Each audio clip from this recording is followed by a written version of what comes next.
Difficile ces temps de respirer de l'oxygène à Yaoundé. L'atmosphère totalement polluée à tous les carrefours et même le long des rues. En l'espace d'une semaine, la ville est devenue une véritable poubelle. Le maire approché parle d'un non-respect par la Société d'hygiène et salubrité du contrat de collecte de déchets qui la lie à la mairie de la ville. Le maire de la ville se trouve être victime de cette attitude, malgré tous les efforts que nous faisons pour faciliter le travail à cette société, pour combler même ses insuffisances. La mairie de la ville n'est pas responsable de ce qui arrive. La ministre de l'Habitat, elle-même dépassée, a réagi par voie de communiqué le 29 avril dernier, demandant à Isakam de prendre sans délai des dispositions nécessaires pour un retour à la normale.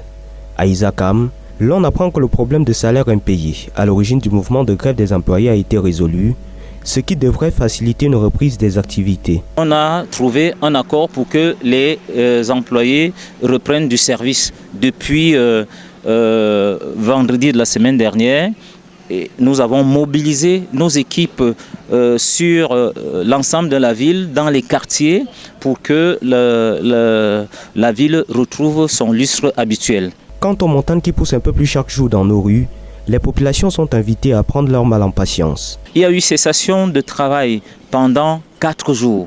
C'est trop. Donc pour rattraper ces 4 jours-là, ce n'est pas en peu de temps qu'on va le faire. Nos équipes sont mobilisées sur le terrain et nous avons un objectif. Avant le 20 mai, nous allons mettre les bouchées doubles pour que la propreté soit de retour dans la ville de Yaoundé. Les ménages également invités à plus de civisme pour en finir avec les crises continues de déchets.